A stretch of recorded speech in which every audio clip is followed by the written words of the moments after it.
we are done with this one. We mowed and we went ahead and got the mulch done, so it looks good. We are at 24 lawns for today plus this mulch job.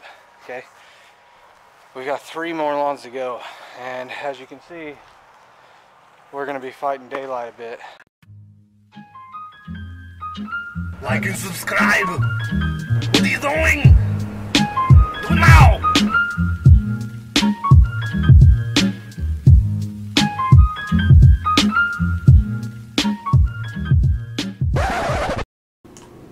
What's going on, guys? This is Kevin Hansen and you're watching the Lawn Care Juggernaut. Today was kind of a special day. It was a milestone day for our business. We kind of have one almost every year where we end up getting a little more workload done in one day. Up to this point, I had done 26 lawns in one day by myself, and in this day we broke it by just one lawn, but we did break it. So 26 is still the solo marker for my business. But with 2 employees, 27 lawns in one day, and as you see here, we're doing 2 cubic yards of mulch. We're using cypress in 2 cubic foot bags. So 2 cubic yards of mulch, 2 cubic foot bags. So that's basically breaks down to 27 bags. As you can see, the first thing we're doing is I pulled up. I was able to get in the driveway. This is kind of a rarity. Normally we're on the street. Now, we have to either use a mower or wheelbarrows or just hoof it and carry it up to the house and put it in the beds where we need them. But in this case, I was able to get onto the driveway, get real close to the beds, which was able to help us just knock this out real fast. So the first thing we do is we're pulling them out 1 or 2 bags at a time, and we're going to be staging them in the beds or close to the bed. So you kind of guess how much mulch you're going to need in a certain area, and then you just toss those bags and spread them out. That way you can start ripping and spreading them out. I like to spread by hand. Sometimes I use a rake, but it's one of those things that I'm not against getting dirty, getting on my hands and knees and actually spreading it out by hand. So now that you kind of have a feel on how that we spread this out, let's go ahead and talk about pricing, because that comes up quite a bit, and I'm not scared of showing my pricing or telling my pricing. I think that to my knowledge, I'm higher priced than a lot of other businesses, even though I am starting to see that it's actually underpriced for what we do, for the amount of labor, the amount of equipment, the expense of the business. I think it's incredibly underpriced. So in this scenario, we're doing bag mulch. I actually charge $117 per yard. I used to install mulch at about 50 or 60 bucks a yard, and when it all comes down to it, you're not making money. So in this scenario, we did 2 cubic yards, and let's just say it was like $3.30 something a bag, but let's just say for ease, $3.50 a bag, right? Easy math. So that would work out to 2 yards would be about $91. Okay, $91. Our total cost, or our total revenue earned on this job for 2 yards at $117 would be $234. So we're going to take that total revenue, the amount that we sold, and we're going to minus the cost of goods. Okay, so we're going to minus $91 out of that $234, and that's going to get us $143. That is our gross profit margin. Okay, that doesn't count labor in there. That's just our gross margin on what we get for that service minus materials. Okay, now if you wanted to figure that as a percentage, you would just take the $143 and then you would divide that by the total revenue sale there. So that comes out to about a 61% gross profit margin.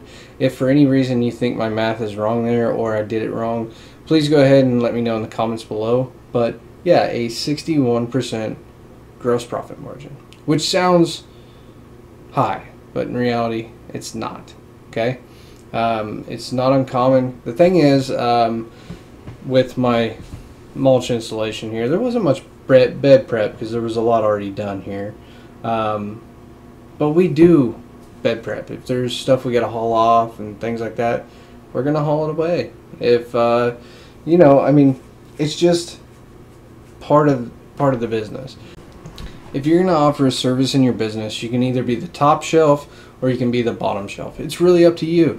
You know, if you go to a liquor store, you can buy the cheap bottle of whiskey or you can buy the $150 bottle of whiskey. And the same thing goes with your client on purchasing your service. So, you know, just because I charge a certain amount doesn't mean you can't come in and make money at $60 a yard. If you're doing a lot, maybe you can. I don't want to sell that low. I don't think that it's profitable. I sold at lower prices for many years, and I was stuck in a plateau. I was working really, really hard. I took a lot of abuse on my body and saw no gain in my equipment or my personal life. So at this point, I will no longer work for a cheap price. And I think in order to grow or change certain things in your business, you have to have that anger, that healthy anger. You have to be irritated with the fact that I don't want to do this anymore. I don't want to have whatever it is that's bothering you. If you are not sick of it, then you'll tolerate it. And if you tolerate it, you're not going to let it change.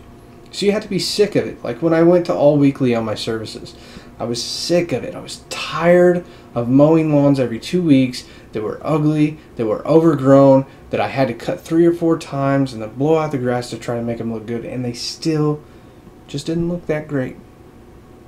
I was tired of not making money when I did mulch, and I said, you know what, $60 is too low, and I didn't even know the math then. I just said, I'm going to charge $100 in this. You know what I mean? I went up, and it actually ended up being pretty close to where I wanted to be. So that's pretty awesome. So I immediately went up to like $100 a yard, and then the next year I raised it to like 120, and now I'm back to 117. So, you know, it's one of those things that this is just a progression of business and knowledge. And if you are not, you know, skilled with numbers or figuring that stuff out, like I'm not very good with the numbers.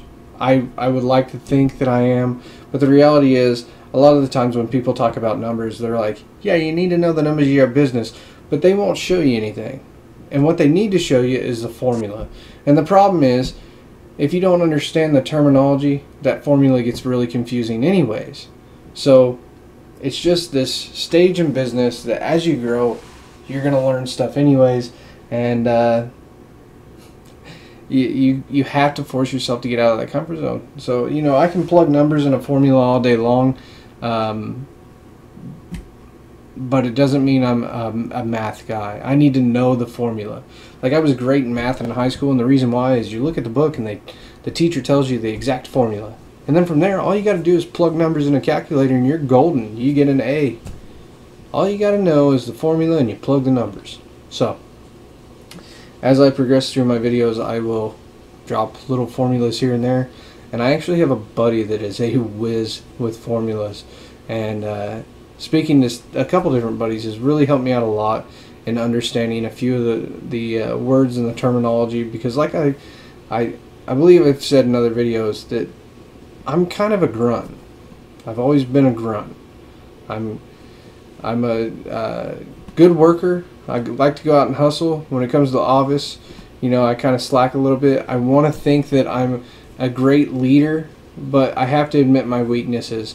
So my strength is I'm a grunt, and my weaknesses is that I don't follow through the way that I'd like to on some things. And one of those is doing the math and doing the due diligence in the office and all the numbers that go in the equation.